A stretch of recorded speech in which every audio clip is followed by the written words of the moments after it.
तो गाइस ये एक और वीडियो में स्वागत है आपका वैल्यू ट्रेडिंग के अंदर।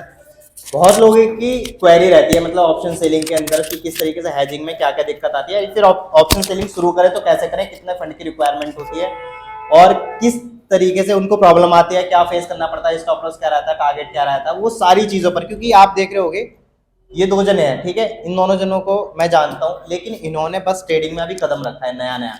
मतलब पहले बाइंग वगैरह करते थे, अब क्या है शॉर्ट वगैरह में आ रहे हैं। क्योंकि ये मेरे से रेगुलर मिलते रहते, तो पूछ रहे थे कि भाई हमें प्रॉफिटेबल कैसे होना है, ये सारी चीजें करेक्ट, ठीक है। तो शॉर्ट में आए हैं, जस्ट नए आए, इन्होंने फंड का अरेंजमेंट किया है, जितने का भी किया है सब पूछेंगे इनकी जो दिक्कत आ रही है वो। क्योंकि एज ए न्यूबी हम ये वैसे भी बात कर सकते थे नॉर्मली, क्योंकि इनके जो क्वेश्चन होंगे हो सकता है आपके बहुत ही जनों के क्वेश्चन हो, ठीक है। तो इसलिए हम वीडियो बना रहे हैं, तो जितनी भी चीजें हैं आपकी भी क्लियर हो जाएंगी। हम कैसे क्या करते हैं वो सब चीजें पूछ लेंगे, जो भी दिक्कत होगी तो आपके वो भी चीजें आपकी क्लियर हो जाएंगी, ठीक है। तो भाई जो भी आपके मन में हो ना वो क्वेश्चन पहले मैं पूछ लूं। हाँ पूछ लो भाई आप कहाँ से कब मिले थे इससे? भाई मैं तो इनसे ना दिलशाद भाई के जरिए मिला कुछ समय पहले। पहले तो यूट्यूब से ही मैं अच्छा, मिल दिलशाद गया भाई था। के भाई, हाँ, दिलशाद भाई आप बताओ। भाई मैं लॉकडाउन के ये लो। बताओ आप। लॉकडाउन के बाद जब हमने ऊपर ऊपर काम शुरू किया था तो उस समय भाई जेपी भाई हमारे साथ पढ़ाते थे, कोचिंग पढ़ाते थे मेरे के साथ में इकोनॉमिक्स सब्जेक्ट। तो भाई इन्हीं के ज़रिए से जब हमने सबने साथ में शुरू किया था स्टॉक के बारे में, स्टॉक्स में ट्रेडिंग किया करते थे, 500-500 रुपये का फंड हमने डाला था सीखने के लिए। तो JP काफ़ी को जानते थे आप? जी जेपी को साथ में पढ़ाते थे टीचर के तौर पे। तो 500-500 रुपये से फंड स्टार्ट किया था, तो लगभग उसे हमने डुबाने में काफ़ी टाइम लगाया था। तो जब काम करते गए तो चीज़ें सामने आती गई, इंडेक्स, ऑप्शन, बैंक निफ्टी। बहुत से लोग यूट्यूब पे हम देखते थे, वो कहते थे निफ्टी इतना ऊपर गया, निफ्टी इतना नीचे गया। हमें कभी उस पर ध्यान नहीं दिया था कि निफ्टी होता क्या है, क्योंकि हमने तो बस जब स्कूल में पढ़ते थे यही पढ़ा था कि कंपनी होती है, कंपनी का कुछ शेयर्स होता है, डिबेंचर्स होता है, लेकिन इंडेक्स क्या होता है, सेंसेक्स, निफ्टी, बैंक निफ्टी, ये कभी नहीं पता था। सेंसेक्स का पता था कि हाँ न्यूज़पेपर में सेंसेक्स इतना गिरा है और इतना उठा है, बाकी से ज़्यादा कुछ नहीं था। और भाई आप इंडिया जानते थे? हाँ, मैं इनसे मिला। हाँ, मैं भी कोचिंग में मेरा नाम क्या भाई आपका? मेरा नाम शाहनवाज है। हाँ, मैं इनसे कोचिंग में मिला। कोचिंग में जब हम मिले तो दोनों ही पढ़ाते हैं। तो सिमिलरली मैंने एक दिन पूछ लिया कि यार आपको कुछ शेयर मार्केट का मालूम है क्या? इन्होंने बताया कि हाँ मैं तो करता हूँ। मैं कहा, यार मैं भी करता हूँ, साथ में बैठते हैं ना। तो ये लोग ये तो करते थे उस समय स्टॉक्स में, मैं ऑप्शन बैंक निफ्टी में ज्यादा करता था, इंडेक्स में। तो फिर दोनों की स्ट्रेटेजी मिली, साथ में कुछ और बिल्डअप करा, टेक्निकल एनालिसिस सीखे। आप एक से भले दो हो जाते हैं। तो जब मेरा टेम्परामेंट डाउन गया तो उन्होंने कहा ठीक है कुछ नहीं होगा, हम कराएंगे। उसके बाद जब थोड़ा सा मैं फील हुआ कि हाँ अब कॉन्फिडेंस बिल्ड हो रहा है, तो इन्होंने बताया कि मेरे फ्रेंड है जेपी और ओमवीर भाई, वहाँ से मिले हैं। तो भाई से मिले, तो भाई से बताया तो हमें सलाह मिली कि भाई सेलिंग ज़्यादा बेटर है। अभी तक तो यूट्यूब पे सुन रहे थे तो फील नहीं आता कि कोई सामने से कहता है कि सेलिंग बेटर है। तो दोनों लग गए अरेंजमेंट में कि सेलिंग करेंगे। तो फंड आज फंड करके लेकर आए और भाई से कुछ पूछ रहे हैं, बिल्कुल। तो क्या भाई, पता लगेगा। तो बाइंग तो करिए, अब स्टार्ट करते हैं। सेलिंग में क्या क्या क्वेश्चन पूछने हैं आप लोग? सेलिंग में सबसे पहला क्वेश्चन भाई हमारा ये है कि हम पहले अपने बारे में बताएं। 3 दिन हमने सेलिंग की है, ठीक है। तो तेज बोलो। और पहले फंड बताओ कितना अरेंज करके कितने से करिए सेलिंग। पूरा तेज। भाई हमने जो है सेलिंग जब स्टार्ट किए तो अपने पास हमने 90,000 का या 85,000 लगभग हमारा दोनों का मिला करके कैश था। तो ग्रो में इन भाई की होल्डिंग्स थी और हमारा सिविल स्कोर काफ़ी अच्छा था। तो हमने क्या किया, वहाँ पर ऑफर था कि 1 लाख का लोन मिल जाएगा 15% इंटरेस्ट पे, रिड्यूसिंग मेथड पे। तो हमने वो लोन लिया और 12 साल में जो है हमें टोटल अगर इंटरेस्ट हमने काउंट किया तो कुल मिला के 15 से 20,000 रुपये हमारा एक्स्ट्रा जाएगा 1 लाख के ऊपर। 12 महीने में हमारा सिर्फ 12,000 जाना है, थोड़ा सा गलत हो गया। कोई थोड़ा अच्छा। 12 महीने में 12,000 ही जाना है, तो Total। कोई दिक्कत नहीं है यार, बहुत easy है। क्योंकि 1% नॉर्मल है, ठीक है। तो कोई दिक्कत नहीं है। हाँ ये है कि अगर तरीके से लोगे तो कोई बात नहीं। और तो टोटल हमारा जो फंड हो गया है 1,90,000 हो गया, अराउंड अगर लगभग तो 2 लाख हो गया है, 2 लाख मान के है चलते ना। राउंड। और इसमें हमने 50,000 का रखा है रिस्क कि अगर सेलिंग में हमें 50,000 रुपये का लॉस हो जाता है तो हम रोक देंगे, और जो बहुत ही अच्छा। फंड बचेगा ना उसको किसी काम में लगा करके वहां से अपने बहुत इंस्टॉलमेंट अच्छा, पेड कर देंगे। बहुत अच्छा भाई करा है। ये स्ट्रेटजी हमारे पास पहले से ही है बैकअप प्लान, जी। हमारे पास भी था कि लॉस होगा तो हमें क्या करना है। बिल्कुल लोग ये नहीं सोचते जी। और ये बहुत लॉस बेकार चीज है, जबकि ये सबसे पहले सोचना चाहिए। जब बहुत अच्छा हमने सोचा है तुमने। मेरी होल्डिंग्स थी, कुछ होल्डिंग्स निकाली। अभी मेरी विप्रो में होल्डिंग है, लेकिन उसमें कुछ लॉस चल रहा है क्योंकि विप्रो परफॉर्म नहीं कर रहा अच्छा। प्रॉफिट में मैंने सारी अपनी होल्डिंग्स निकाल दी स्टॉक्स की। हाँ, विप्रो को मैंने अभी भी रख रखा है, अराउंड 40,000 प्लस उसमें जा रहा है। तो मुझे मालूम है कि अगर से लॉस हुआ तो मैं एक ही बार में पे कर सकता हूँ, मेरा जो होगा। बहुत अब 50,000 एक दिन में तो होगा नहीं, नहीं। तो 2-4 महीने तो वैसे ही निकल जाएंगे, तो मुझ पर किस्त सिर्फ कुछ ही महीनों की बचेगी। बहुत बढ़िया। आपका जो रिस्क मैनेज तुमने पहले से ही सोच लिया ना कि हम इतने लॉस पे बंद कर देंगे और ये सब बहुत बढ़िया है। ठीक है, बाकी अब बताओ सेलिंग के लिए क्या क्या क्वेश्चन पूछना चाहते हो? पहला तो मेरा क्वेश्चन ये है कि जब हम सेलिंग करते हैं ना, हेजिंग करते हुए प्रॉब्लम नहीं हो रही है, लेकिन जो स्ट्राइक प्राइस उठाना है वो कैसे उठाना है, डेल्टा को कैसे अच्छा। देखना है, और बाकी जो इंडिकेटर्स है उनको चेन में कैसे एनालाइज करना है। सबसे पहली बात है ना, जो तुम डेल्टा की बात कर रहे हो ना, गामा की बात कर रहे हो, उनकी तो बात ही नहीं करनी। ओके, क्योंकि पता, हाँ, ये लोगों की, कई लोगों की कंफ्यूजन रहती है कि डेल्टा हो गया, थीटा हो गया, गामा हो गया, ये सारी चीजें हमें पढ़नी पड़ेंगी। नॉलेज ले लो, वो अच्छी बात है, लेकिन वो सही बताओ ना, मार्केट जो जब रियल मार्केट चलता है ना, तो बिल्कुल भी काम नहीं आएंगे तुम्हारे। ठीक है, क्योंकि वो कभी भी प्रीमियम किसी भी टाइम वो बढ़ सकता है, किसी भी टाइम वो घट सकता है, कुछ भी हो सकता है। मतलब जो रियलिटी में काम आने वाला है ना, आपका एक्सपीरियंस काम आएगा। मतलब ये एक प्रोसेस है, यूं समझ के चलो कि आज जैसे बच्चा क्या होता है, बोलना शुरू करता है 1.5 साल बाद, वो पहले नहीं बोल सकता। ठीक है, इसी तरीके से ऑप्शन है, आप है ना एक दिन में जज नहीं कर सकते। तुम वो पढ़ पढ़ा के आ गए कहीं से, अब तो मैंने सब पता चल गया, कल से ऑप्शन सेल शुरू, मुझे पता है कि इतना मार्केट जाएगा तो इतना बढ़ जाएगा, ऐसा कुछ होगा नहीं। ठीक है, वो मार्केट पर डिपेंड करता है। अगर मार्केट में 1 मिनट में इतनी लंबी कैंडल बन गई ना, तो उसका बहुत तेज प्राइस जाएगा, और वही वही मोमेंट 100 पॉइंट की कैंडल पूरे दिन में आ रही है, तो 1 पॉइंट भी प्रीमियम नहीं बढ़ पाएगा पूरे दिन में, कल यही 1 होगा। पॉइंट भी नहीं बढ़ पाएगा वो। मतलब तुम सुबह से शाम को देखोगे ना, तो प्रीमियम वहीं का वहीं रहेगा वो। ठीक है, मतलब बढ़ेगा घटेगा वहीं रह जाएगा। सिंपल सा है, डेल्टा थीटा गामा ये रखे रह जाते हैं जब सप्लाई हाँ। और डिमांड आती है। समझ रहे हो, जैसे डिमांड आती है ना, प्राइस रॉकेट जाता है, फिर ये कुछ काम नहीं करते, तुम कैलकुलेट करते बैठ जाओगे। हमने तो मार्केट में देखा है, इनके भरोसे तो कुछ चलता ही नहीं है, कुछ नहीं चलता। कुछ असल नहीं में क्या चलता। था, ये अब नाम के लिए YouTube- तुम्हें अगर कंफ्यूज करना है तो हम बता देंगे डेल्टा थीटा गामा के बारे में। हाँ। पर प्राइस जो है वो सप्लाई डिमांड प्योर पे चलता है। समझ रहे हो, ये चीज को 10 लोग लेने आएंगे तो उसका प्राइस गामा आमा सब तोड़ के निकल जाता है। नहीं, मैं हम इसलिए तो आए, अभी तक जितने से देखा ना, वो लोग क्या बोल रहे थे कि गामा का अगर 0.5 बढ़ेगा तो भाई 50 पैसे बढ़ जाएंगे, अगर इंडेक्स में तुम्हारी 1 पॉइंट जाती है, उस हिसाब से गामा ऊपर नीचे हो रहा था। तो हम लोग तो कल कैलकुलेशन हाँ। कर रहे थे कि हमने ये वाला स्ट्राइक प्राइस उठाया, ये बढ़ेगा तो गामा घटेगा, ये बढ़ेगा, ये सब देख रहे थे, लेकिन कल वो सेट नहीं हुआ, क्योंकि मार्केट जब फॉल हुई। जब हाँ, वही तो सेट वही नहीं होगा। जैसी डिमांड होता है ना, डेल्टा थीटा गामा अपने रंग सब बदल धरे देते रह हैं। जाते हैं, वो और रंग भी बदल देते, सब चेंज हो जाते, चेंज हो जाते हैं। ऊपर से तुम ये सोचोगे ना कि यार थीटा तो इतना दिखा रहा है 50, ये तो 50 पॉइंट टूट के बंद होना चाहिए था। कोई दिन ऐसा आएगा वो 50 पॉइंट बढ़ के बंद हो जाएगा, 300 पे खुलेगा प्रीमियम 350 बंद हो जाएगा, ऐसा लेकिन साल में एक आध बार होता है। तो उन पे तो बिल्कुल ध्यान नहीं देना, बिल्कुल भी नहीं, बिल्कुल भी नहीं। मतलब जैसे बोलता है ना, इग्नोर, ये चीज होती नहीं है लाइफ में, भूल जाओ, होती नहीं है। आप हमें कोई स्ट्रेटेजी बताओ हेजिंग में, क्योंकि अभी हम चाहते हैं लॉस से हम बच रहे हैं, प्रॉफिट कम भी चलेगा। देखो 2 लाख रुपए है, ठीक है, वैसे जो 2 लाख रुपए है ना, मैं सही बता रहा हूँ, इससे तुम अर्निंग नहीं कर पाओगे, कड़वा सच्चा है ये। ठीक है, मतलब जो हमारी स्ट्रेटजी हम यूज करते हैं, देखा होगा कि स्ट्रेटजी में हम शॉर्ट करके चलते हैं, शॉर्ट स्टाइल बनाते हैं।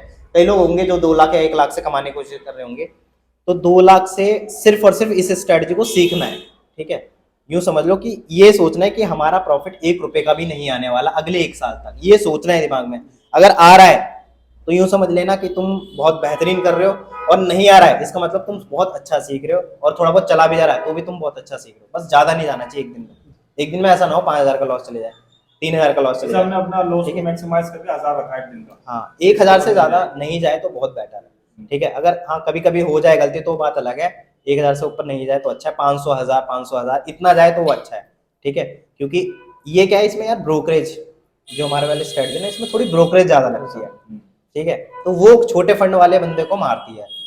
तो मेन मकसद क्या है, 2 लाख रुपए का सिर्फ सीखने का मकसद है, यहाँ पे कमाना नहीं है। जब तुम सीख लोगे तब फिर फंड का अरेंजमेंट फिर से करना पड़ेगा। ठीक है, क्योंकि सीखना यहाँ पे जरूरी है। फिर क्या आप इंटरेस्ट से बैंक से कहीं से भी ले सकते हो। मैं ये नहीं कह रहा कि अभी मैं इन्फ्लुएंस मत हो जाना, सब लोग इंटरेस्ट पे पैसे ले लो, ठीक है, इनकी स्ट्रेटजी यूज करते हैं, तो बिल्कुल गलत सोच रहे हो। नहीं, बिल्कुल ठीक है, बहुत ही गलत होता है ये, अगर इन्फ्लुएंस होकर कई बंदे ऐसा करने लग जाते हमें हैं। बैकअप है, ठीक है, स्टॉक से हाँ, हमारा वही मैं कह रहा हूँ, हमने कब फंड बढ़ाया था, जब हमें अपने ऊपर पूरा भरोसा हो गया था ना कि हाँ भाई यहाँ से हम 10% निकाल रहे हैं, अब हम प्रॉफिट में भी आ चुके हैं, चलो कोई बात नहीं, अब इंटरेस्ट में पैसे ले लेते हैं। रोहित ने कहानी बताई थी, हमने 15 लाख रुपए करे थे वो धीरे धीरे करके, एक बार में नहीं लिए। पहले हमने अपना फंड बढ़ाया, प्रॉफिट आया, ठीक है, मार्जिन गया तो हमने 2-3 लाख रुपए और ले लिए, उसका इंटरेस्ट देते थे। उसमें प्रॉफिट आया, ऐसे ही तुम्हें करना है। ये प्रोसेस है, याद रखना। पहले सीख लोगे ना तब तुम्हारा कुछ प्रॉफिट बनने लगेगा, तुम्हें खुद भरोसा होने लग जाएगा। मतलब जब अब जेपी भाई है और अजय है, इन दोनों को अपने ऊपर इतना भरोसा हो गया है कि अब यहाँ से वो कितने ही पैसे अगर इंटरेस्ट पे लेते हैं ना, उन्हें पता है हम 10% यहाँ से रिटर्न निकाल लेंगे। 10 नहीं, मैं कह रहा हूँ 8 भी निकाल रहे हैं। अगर आपका 2% या 1% इंटरेस्ट पे है, मैं कह रहा हूँ मैक्सिमम 3 पे भी है, ठीक है, तो भी आप बचे रहोगे, लेकिन सीखने के बाद, ठीक है। अगर आप विदाउट इंटरेस्ट पैसे मिल जा रहे हैं आपको कहीं से, या फिर जॉब करके, तो और भी ज्यादा बेटर होगा, ठीक है। अच्छा, जॉब का क्या था, मैंने अपनी जॉब छोड़ी थी, मैं उससे पहले कंपनी में था, इसी की वजह से मैंने जॉब छोड़ दी। मन नहीं कर रहा था उसमें कि कहाँ पर आगे क्या छोड़ कर आया है। तो मैं दोबारा मैंने अपनी जॉब क्विट करी, मैंने कहा अब मैं सेलिंग करूंगा, फंडाइज करके मैं लग गया। अब ये है कि अगर सेलिंग में अगर मैं दोबारा अपनी जॉब करूँगी, मुझे फंड की ज़्यादा जरूरत पड़ेगी, तो सेलिंग में कुछ ऐसा हो कि भाई मैं जॉब भी कर लूँ और मैं ये काम भी करता रहूँ। नहीं, पॉसिबल नहीं है। देखो, क्योंकि जो हमारी स्ट्रेटजी है ना, उसमें एक्टिव रहना बहुत जरूरी है। मतलब ये बंदा सोच के, क्योंकि मेरे कुछ फ्रेंड हैं जो जॉब कर रहे हैं, वो सीखना भी चाहते हैं इसी वाली स्ट्रेटजी को, लेकिन जब मैं उनसे बात करता हूँ ना, तो ये बोलते हैं कि लॉस हो गया। क्यों हो गया? मैं देख नहीं पाया, मार्केट में मूवमेंट आ गया। एसएल क्यों नहीं लगाया? मैं बोल रहा एसएल क्यों नहीं लगाया? कहता क्योंकि मैं देख नहीं पा रहा था, एसएल नहीं लगाया, मार्केट ट्रेंड कर गया, जो भी हो गया, लॉस हो गया। और हम जो है ना, एक्टिवली वहाँ बैठे रहते हैं, भले ही हमारी ट्रेड ना चल रही हो, लेकिन हम प्रीमियम पे जरूर नजर रखते हैं, क्योंकि सारा खेल है यहाँ पे प्रीमियम का। जितना ज्यादा एक्सपीरियंस आपको प्रीमियम का होगा, पढ़ा होगा तुमने, प्रीमियम को पढ़ना है यहाँ पे, हर दिन कैलकुलेट करना है कि मंडे को कितना प्रीमियम है, ट्यूसडे को कितना बंद हो रहा है, थर्सडे को कितना बंद हो रहा है, वेडनेसडे को कितना बंद हो रहा है, कितने पे खुल रहा है। ये सारा प्रोसेस लगता है, इसमें 6 महीने 1 साल लगेंगे, ठीक है। ये मत सोचना कि आज तुमने हमसे पूछा, हमने बताया, कल से प्रॉफिट चालू करना, तो ये ऐसा पॉसिबल नहीं है। देखो, ठीक है, ये सिंपल सा प्रोसेस है, मैं बता सकता हूँ। जो चीज हमने 2 साल में सीखी है ना, जो हमारी साइकोलॉजी 2 साल में बनी है, वो साइकोलॉजी बनने में 1 साल तक लगेगा। बिल्कुल लगेगा। लिख के ले लो। अब तुम 2 लाख से चाहे बाई कर लो, 1-2 लॉट से चाहे सेलिंग कर लो, बात है एक्सपीरियंस की। यहाँ समझ रहे हो ना, रिस्क मैनेजमेंट अपना सही रखा है तुमने, अच्छी बात है। अब तुम बाइंग भी कर सकते हो 2 लाख से, ऐसी बात नहीं है कि बाइंग नहीं कर सकते। क्यों मेरे भाई? बाइंग भी कर सकते हैं, सेलिंग भी कर सकते हो। बस इसका रूल एक है कि 2 से 3 लॉट से एक्सपीरियंस गेन करो, क्योंकि तुम्हें अभी साइकोलॉजी, जैसे जो बड़ा ट्रेडर होते हैं, जितने भी बड़े होते हैं, जिन्हें एक्सपीरियंस होता है, वो कुछ अलग तरीके से मार्केट को देखते हैं। मेंटली स्ट्रांग होना बड़ा हाँ, जरूरी है। वो मार्केट को देखते हुए बिल्कुल अलग तरीके से। वो ऐसे भी ऐसी जगह रखते हैं ना कि 1-2 अगर एसएल चले भी जाए, तो तीसरे एसएल में उनको इतना प्रॉफिट आता है कि 10 ट्रेड के बराबर। समझ रहे हो? क्योंकि देखते हैं ना, वही है कि मैटर नहीं करता, तुम्हें मैटर करता है तुम्हें अपना टाइम देना। समझ रहे हो? तुम्हें स्टॉप लॉस लगाना है तो स्ट्रिक्ट रहना है कि मैं इस स्टॉप लॉस को खाऊंगा और बंद कर दूंगा। हम भी अभी जो है ना, यही सोच के बैठने कि 2 महीने तक तो हमें सोचना ही नहीं कुछ भी। ये सीखने वाला पीरियड है। हाँ, सीखने वाला है। देखो, अब आप है ना, आपने क्या सेलिंग, आपने पूछा कि सेल करने हैं ना मेनली, तो क्या स्ट्रैडल, हमारी स्ट्रेटजी यूज करो, स्ट्रैडल बनाओ, स्ट्रैंगल बनाओ। व्यू बहुत जरूरी है। ऐसा नहीं है कि स्ट्रेटजी इन्होंने बता दी। हमारे वीडियो में हम क्या करते हैं, हम ज्यादातर हम बताते भी तो स्ट्रैडल ज्यादातर बनाते हैं, स्ट्रैंगल बनाते हैं। लोग ये सोचते हैं कि ये है ना, बस ऐसे बना देते हैं और ऐसे इनका प्रॉफिट आ जाता है, कभी लॉस खा लेंगे, ऐसा सोचते हैं, मैक्सिमम लोग सोचते हैं, ठीक है। लेकिन उन्हें नहीं पता कि हम, देखो, पीछे एक्सपीरियंस बहुत ज्यादा है, पिछले 3-4 साल का एक्सपीरियंस है, हमें पता है कि कितना प्रीमियम खुला है, कहाँ बंद हो सकता है, कितना मूव कर सकता है एक प्रीमियम, ठीक है। उस हिसाब से हमारे एसएल लगे होते हैं। तो बस यही मेन है, यही तुम्हें सीखना है, स्ट्रैडल बनाना है, स्ट्रैंगल एक बनाना चीज थी, है। हाँ, बोलो। जो स्ट्राइक प्राइस हमने लिया, हमने 2 बार 2 स्ट्रेटजी को फॉलो किया। एक हमने सोचा कि इन द मनी उठाया जाए, लेकिन इन द मनी में ऑप्शन तो हमने ठीक लिया, क्योंकि जो एक शॉर्ट कर रहे हैं तो हम चाहते हैं दोनों ही गिरे। लेकिन प्रॉब्लम क्या है, एक की गिरने की अगर वो 400 रुपए का प्रीमियम है ना, तो वो 400 ही पॉइंट गिरेगा। हाँ, 400 उससे ही ज्यादा नीचे वो नहीं जा सकता। लेकिन जो ऊपर वाला है ना, उसकी तो मैक्सिमाइज वो कहीं भी जा सकता है। तो इसको कैसे देखें कि भाई हमें कब निकलना है, क्योंकि हम यहाँ फंस रहे हैं। Strike price selection. देखो, पहली बात, स्ट्राइक प्राइस नाम की चीज को भूलना पड़ेगा, ठीक है। मतलब ये जब तुम प्रीमियम उठा रहे होगा ना, तब तुम्हें स्ट्राइक प्राइस देखना ही नहीं है, ठीक है। बस हाँ, एक चीज देखनी है, एट द मनी उठाना है या तो आउट ऑफ मनी उठाना है। इन द मनी में जाना ही नहीं, ठीक है, इतना याद रखना। इन द मनी में ना घुसो तो अच्छा है, ठीक है। या तो एट द मनी घुसो या तो आउट ऑफ मनी। और एटीएम और ओटीएम ये तो पता ही होगा, बताने की जरूरत नहीं है, ठीक है। जैसे क्या फ्राइडे वाला दिन है, या जैसे फ्राइडे वाला दिन है, ठीक है, तो 300 भी प्रीमियम चल रहा है, या तो दोनों 300 उठाओ, तुम्हें लग रहा है मार्केट की डायरेक्शन, मार्केट फंसेगा, कहीं नहीं जाएगा, ना ऊपर जाएगा ना नीचे, तो स्ट्रैडल बना दो। प्राइस देखना है, स्ट्राइक प्राइस नहीं देखनी। प्राइस के सेम प्राइस होना चाहिए स्ट्रैडल में सेम, हम उसे स्ट्रैडल बोलते हैं। देखो लोग बोलते हैं सेम स्ट्राइक प्राइस को स्ट्रैडल बोलते हैं, हम सेम प्राइस वाले को स्ट्रैडल बोलते हैं। और तुम जब ऑप्शन चेन में जाओगे ना, तो जरूरी नहीं है सेम प्राइस वाले सेम स्ट्राइक प्राइस हो, वो अलग अलग भी हो सकते हैं, ठीक है। इसलिए सेम प्राइस वाले चुनने स्ट्रैडल बनाते वक्त। स्ट्रैडल हमारे हिसाब से कौन सा है, जो सेम प्राइस है, सेम स्ट्राइक प्राइस नहीं, सेम प्राइस, ठीक है। प्राइस और स्ट्राइक प्राइस में अंतर है, इसलिए हम सिर्फ प्राइस देखते हैं, स्ट्राइक प्राइस नहीं देखते। सभी याद रखना गाइस, प्राइस देखना है, स्ट्राइक प्राइस नहीं देखना। जैसे 300 वाला आपको लग रहा है मार्केट रेंज में रहेगा, फंस के रहेगा, 300 वाले, 200 वाले, 150 वाले, ठीक है, ये लेना। अब चाहे मार्केट कहीं भी चल रही हो, आपको लग रहा है मार्केट फंस के रहेगा, कहीं नहीं जाएगा, ऊपर ऐसे ऐसे हिलता रहेगा, ये तो रेंज मिल जाएगी एक तरह से। बट अगर मन में आने लगे बाय चांस 1% भी मार्केट ऊपर जाएगा, तो ध्यान रखना ऊपर के लिए। अब तुम्हें दिख रहा है ऊपर ज्यादा प्रीमियम बढ़ रहा है, ऊपर मार्केट ट्रेंडिंग होने लग रहा है, तो एक दो ऐसे के बाद उस दिन ट्रेड मत करना, कि हो सकता है उस दिन बहुत ज्यादा लॉस। हाँ, बहुत लंबा ट्रेंड भी आ जाए या लॉस हो जाए, क्योंकि जरूरी नहीं है। देखो इस स्ट्रेटजी में क्या है, जैसे कर लिया स्ट्रैडल बनाने की कोशिश की, हाँ तुमने सोचा कि मार्केट रेंज में रहेगा, लेकिन वो गलती से एसएल भी लगाने होते हैं, तो क्या होता है 300 वाले का नॉर्मली जो एसएल लगाना है, ठीक है, वो 30 या 40 पॉइंट लगा सकते हो, 350 भी लगा सकते हो, लेकिन वो ज्यादा दूर हो जाएगा। जहाँ हमने प्राइस सेल किया उसका 330 वो जा भी सकता है एसएल, लेकिन अपोजिट साइड से लॉस लेना है, स्ट्राइक प्राइस वो मार्केट से नहीं लेना, नहीं, प्राइस का है लेना। मैं भी नॉर्मली ये बेसिक चीज बता रहा हूँ, है बहुत चीज। 95 ऐसे। हाँ, जैसे जरूरी नहीं एकदम 300 सेम प्राइस मिल जाएगा, 300, 295, 290, 285, मतलब क्लोज हो, जब आपको लग रहा है मार्केट फंसेगा, ठीक है। एसएल 30 पॉइंट का, और लेकिन टारगेट भी होना चाहिए 30 पॉइंट का।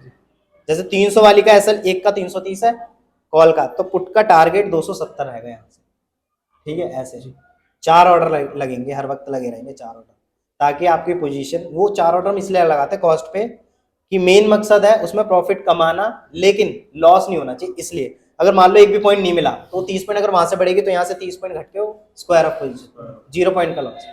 स्टॉप लॉस कैसा रखना, एटलीस्ट शुरुआत में तो रखना ही रखना है, बाकी जब तुम ऑब्जर्व कर रहे हो। हाँ, क्योंकि जब तुम मास्टर बन जाओगे तो अपने हिसाब से फिर स्टॉप लॉस लगा लोगे, ठीक है। क्योंकि कभी कभी क्या होता है, स्टॉप लॉस दूर भी लगाना पड़ता है थोड़ा, कभी कभी बहुत पास लगाना पड़ता है, ठीक है, बहुत पास, इतनी पास कि एक रेंज होती है, अगर तुमने वहीं ले लिया स्टॉप लॉस, आपको लग रहा है इसके बाद बहुत तेजी से बढ़ेगा प्राइस, तो हो सकता है 300 वाली का 310 ही लगाना पड़े, वहां से वो बहुत तेज प्राइस बढ़ने वाला है, ब्रेकआउट आने वाला है, ऐसा जो हम करते रहते हैं, हमारे प्रॉफिट इसलिए ज्यादा होते हैं। और एक भाई आपने एक चीज कही थी कि प्रीमियम को पढ़ना है, कि फ्राइडे में क्या था, मंडे में क्या था, तो भाई कितना एक एवरेज प्राइस होना चाहिए मंडे की क्लोजिंग का, या फ्राइडे की क्लोजिंग, या अदर डेज की क्लोजिंग का? अलग अलग होते हैं ये, हर महीने देखो हर महीने अलग हो सकते हैं, हर 2-3 महीने में अलग हो सकते हैं। ये क्या सीजन वाइज होते हैं, जैसे कि हमारे यहाँ देखा जाए तो सर्दी पड़ती है, गर्मी पड़ती है, फिर बरसात होती है, ऐसे प्रीमियम चलता है। प्रीमियम क्या होता है, पहले अभी 300 फ्राइडे वाले दिन, कभी ये 400 हो जाएगा, कभी 500 हो जाएगा, कभी 600 हो जाएगा, कभी 700 कभी 800। मतलब हर 2-3 महीने में चेंज हो जाता है, हर 2 महीने में चेंज हो जाता है। तो ये जब तुम 1 साल हो जाएगा ना, तब तुम्हें अंदाजा हो जाएगा कि हाँ ये फ्राइडे वाले दिन इतना रहता है, मंडे वाले दिन रहेगा, ट्यूसडे वाले दिन ये। जब प्रीमियम कम है, मतलब हमें प्रॉफिट कब होते हैं, लॉस कब होते हैं, चांसेस जब होते हैं लॉस होने के, प्रॉफिट होने के। 300 भी है, ये सबसे गिरा हुआ प्रीमियम है, इससे कम नहीं होता कभी भी, ठीक है। तो 300 से जब ये 400 की तरफ जाएगा, 800 की तरफ जाएगा ना, तब लॉस का फेज आ सकता है, मतलब प्रीमियम बढ़ना शुरू होगा उस टाइम पे। और हमारा काम क्या है, हमारा प्रीमियम को खाना काम है हमारा, ठीक है। जब प्रीमियम बढ़ना शुरू होगा तो वहां पे हमें लॉस होने के चांस है, बस उस फेज में थोड़ा सा बच के चलना होता है कि प्रीमियम टाइम पे ही पोजीशन बनाओ। ट्रेंडी मार्केट में ना बनाओ तो अच्छा है, ट्रेंडी मार्केट में सिंगल लो, कम लॉट में लो, भले ही सिंगल ले लो, सिंगल शॉर्ट कर लो, सिंगल बाय वो, ठीक है। तो ये पढ़ना बहुत जरूरी है, हर दिन नजर रखनी है। जैसे 1-2 साल तुम्हें हो जाएगा, फिर तुम्हें प्रीमियम की तो नॉलेज होगी, चार्ट की भी नॉलेज हो जाएगी, समझ रहे हो?